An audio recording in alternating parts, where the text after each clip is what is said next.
the fuse, bring the boom. Let's go ignite, elements collide in a flash of light. And you feel the boom, that means it's time. Light the fuse, bring the boom. Dynamite, let's go ignite, elements collide in a flash of light. And you feel the boom, that means it's time. Light the fuse, bring the boom. Dynamite. Merry Christmas, you 50 animals. This is Michael Davis, Adrian Black, the professor of Women Wrestling. Welcome to my review of Wild Women Wrestling Season 2, Episode 15, right here on the PW Zone. Yes, I'm doing this a day late, day after Christmas, for obvious reasons. We're here talking about the new tag team that debuted this past Saturday against the Last Call. You got the newest member of a faction that's been making waves in a while. And also you have a Wild Tag Championship match, the main event of the show. So let's talk about it. Before we get to any matches on the show, we had Abby and Maverick, the Wild World Champion, make her way in the ring to cut a promo. And of course, he getting booed out of the building, hashtag booed out of the building, shout out to Billy Ray Valentine. And she here to gloat about her victory last week against the Beast.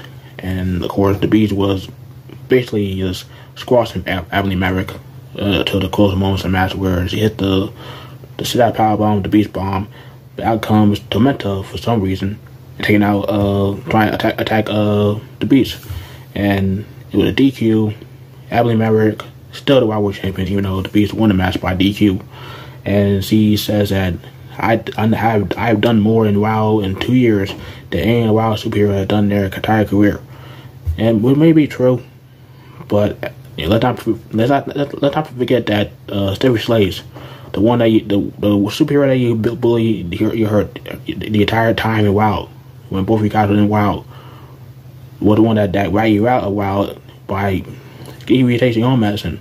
So we're not gonna talk about that, but let's talk about the fact that you came in here to mold you on down the ring and won the championship, even though you shouldn't even been in the match in the first place. But I digress. As he comes out, she just says that she's gonna be going no more.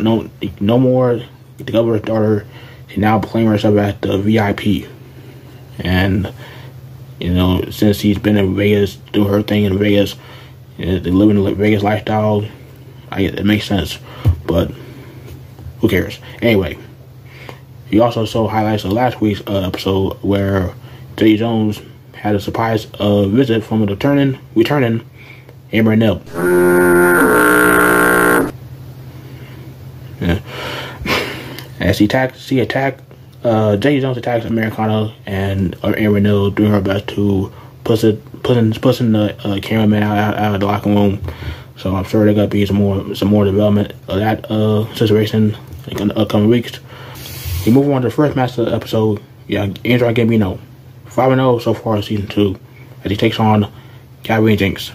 Katarina Jinx being the favorite in this matchup, being getting behind the crowd getting behind her, and you have Gambino mocking Katarina, mimicking a cat, and Katarina Jinx using her cat-like reflexes to duck an attack from Gambino, and Katarina Jinx attempts a round kick, not once, not twice, but thrice, and one of those things would have hit. It would have been nice for Adriana Gambino, because those things were pretty deadly. Even attempting those kicks were deadly. But Gambino quickly taking control of the matchup, calling the arm of Katarina Jinx, and hitting the Sicilian slice on the arm of Katarina Jinx. And for the most of the matchup, it was all Gambino, and using her flexibility, her height, if you will, to the advantage. But Katarina Jinx and Gambino are like the same height.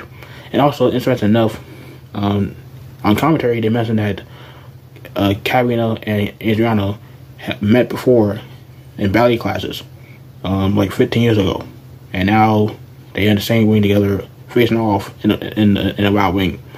I don't know how true that is, but it is true. That is really interesting and really cool. But going back to the matchup, yeah, Katarina Jinx getting back in the matchup. There's a Mac out of nowhere, not executioner. There's a Mac. I know the difference between the Exomatic executioner. I mean, this is a guy that watched as his entire career, his entire life of living. So I know what a difference is of a asthmatic, executioner, educator, whatever. I know the difference between the two moves. Okay, so do your research.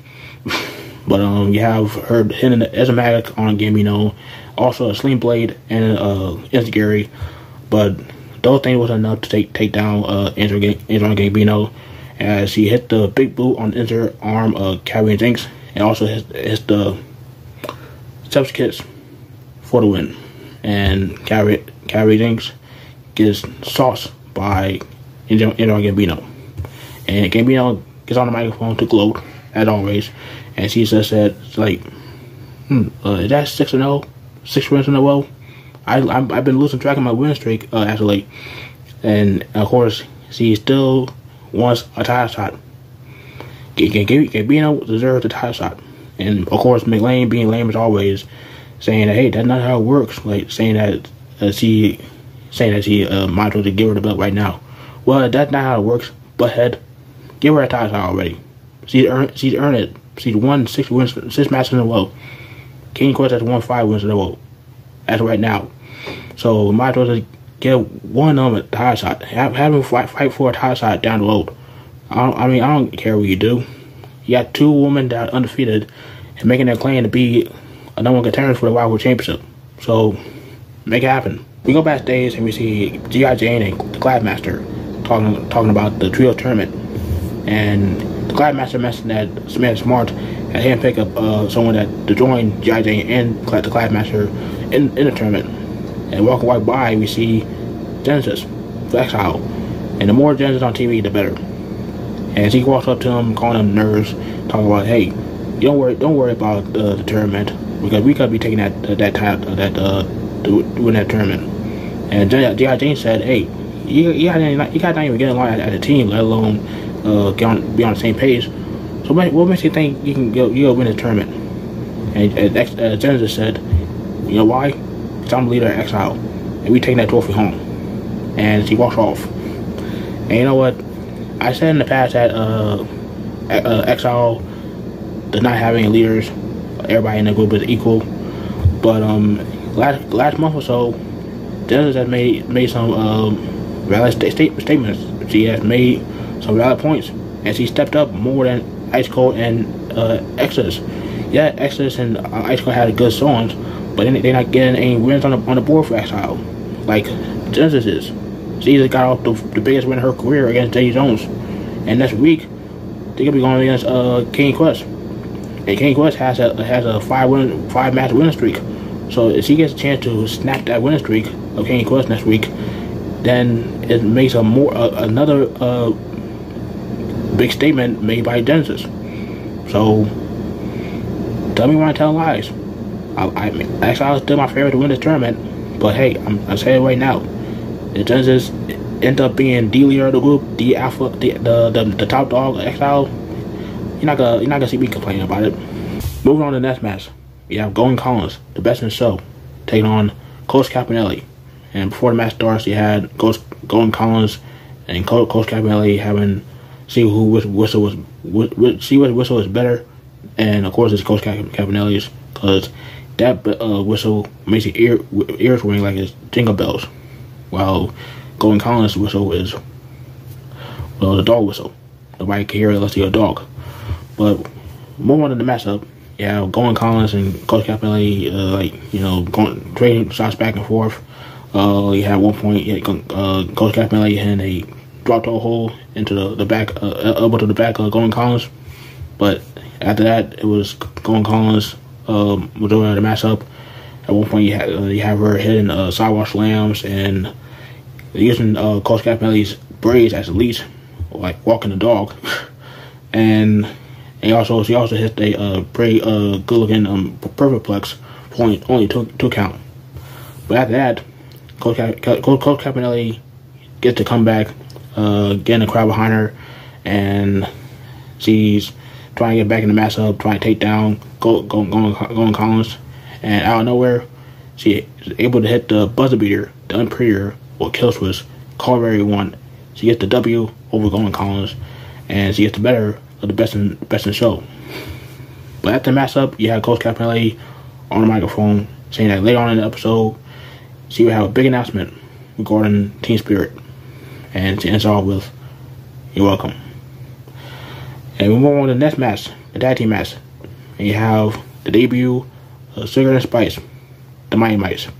And I'll tell you right now, Sugar and Spice will be everything nice about the tag team division in WoW. And these two are dynamic. They are seem to have a really good chemistry. They were together in the Indies for a while. They were opponents at first, and a little bit after that, they team up in matches in Indies, and they've been team up ever since. And it's interesting that dynamic.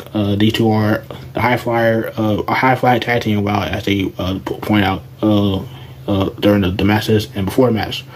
But they have a tough task at hand because they're gonna be against the self-proclaimed #1 contenders of the WoW Tag Team Championships, The Last Call, Renia Way, and Wrecking Ball. And these two are not here to play. And they said they did not want any Happy Meals. They were done in small fries, but they're now here going to be ketchup and mustard. But all seriousness, you have Sugar in the yellow, you have Spice in the red, and these two trying to go after the Last Call right away, but they get bullied by them. Spice starts off with winning that way. Spice about a little bit over 4 feet, using her speed to advantage, hitting Renia away in the back, but trying to go after her head on, and she gets pounced. She gets a huge sword block, taking out Spice, and she tags in Sugar, and Wrecking Ball gets tagged in, and Sugar comes in hitting a cold breaker on Wrecking Ball, and a drop kick to the knees, and an enziguri, and also using Wrecking Ball's back as red levers, and he hitting a splash on the back of Wrecking Ball. And at one point, Sugar trying to go for a bulldog onto Wrecking Ball, but Wrecking Ball catches her as he throws her to the other side of the turnbuckle, and Sugar lost her footing, trying to slow down, but she goes so fast that she hits her face right onto the second turnbuckle, middle turnbuckle back pad, and it was pretty damn brutal. At one point, you had Sugar trying to help Spice take down Renia Way, trying to drop kicking her over Sugar, but Renia Way catches Spice and throws Spice onto the back of Sugar, and it looked painful as hell. I mean, you see me in the crowd cringing like how painful that was. At one point, you had Sugar trying to get back in the matchup, trying to arm drag both Wrecking Ball and Renia Way, but no avail, as both Renia Way and Wrecking Ball literally just throw Spice to the ropes, and it looked nasty. And Sugar and Spice trying to get back in the matchup using that high flying ability to the advantage, but Last Call kept them grounded throughout the whole match. You have Wrecking Ball body slamming Sugar, and you have Spice on the shoulders of Renia Way, as Renia Way hit the closing time on to Spice. She hit the closing time on Spice to Sugar, and Wrecking Ball and Renia Way smash him, stack him, and pin him for the 3. And tough loss for the Mighty Mice, but it was a really good song from Sugar and Spice, and I'm looking forward to seeing more of them in the near future. Before we get to the main event, we had a special announcement from Coach Campanelli. As he said earlier in the episodes, he had a special announcement, and that special announcement has something to do with revealing the newest member of Team Spirit. As you guys know, he kept keeping up a while as late. Team Spirit, Coach and Aero Sky held trials to find a newest member of Team Spirit, since Randy Wawa has been nowhere to be found since season 1 of WoW. So they trying to find a new member, and they finally found one. And yeah, Aerial Sky alongside mystery person under the box, and the person in the box is having trouble guiding herself, bumping into the stage, bumping into the turnbuckle post, and they try to have her go in the ring, but there was no way to get her in the ring, so Coach Campanelli had to go outside and avail the member herself. And the newest member of the Team Spirit is Pep Wiley. And I had no idea about Pep Wiley. I didn't know that she did any wrestling outside WoW before coming to WoW. But watching her during the tapings, she did a pretty good job in, with the matches that she had and the songs she had in those tapings. So it'll be interesting to see how people react to her in WoW in the upcoming weeks, because I think she did pretty good. And also with her and Airless Guy with their gymnastics background, it's gonna be pretty good dynamic in Team Spirit. And also Coach Campanelli confirmed that they will be part of the trio tournament, and they will take out all comers, all challengers, anytime, anywhere. And I'm looking forward to seeing what they can do in the trios tournament. But we move on to the main event, episode 15, with the Tonga twins. Katarina Chaos defended their tag team championships against Los Bandidas, Sylvie Sanchez, and Vivian Rivera, alongside the world's greatest attorney, Sofia Lopez. And this is a crazy fact that they point out on the commentary. Not only are Katarina Chaos twins, they're mothers. And get this, each of them are mothers to twin baby boys. So you mean to tell me that Katarina Chaos, the Tonga twins, are mothers, and both of them have twin sons? Like that's insane, and also a crazy fact that I didn't even know they were mothers, let alone mothers of twin boys. So that's a crazy fact right there. Speaking of crazy, you have Chaos going crazy on Sylvie Sanchez after Sylvie Sanchez trying to get the cheap shot in. Chaos hitting her with a modified World Running Slam, but pretty much just tossing her on the mat. But Sylvie and Vivian trying their best to isolate Chaos while the referee was not looking. At one point, Sylvie Sanchez hitting the tarantula on Chaos when the referee was looking. It's just Chaos trying for her best to take down both Vivian and Sylvie, but eventually she finds a way to get out of the Chaos, and no pun intended, and dashing her sister Kana, and she comes in here with like a house of fire, taking out both members of Los Bandidas, hitting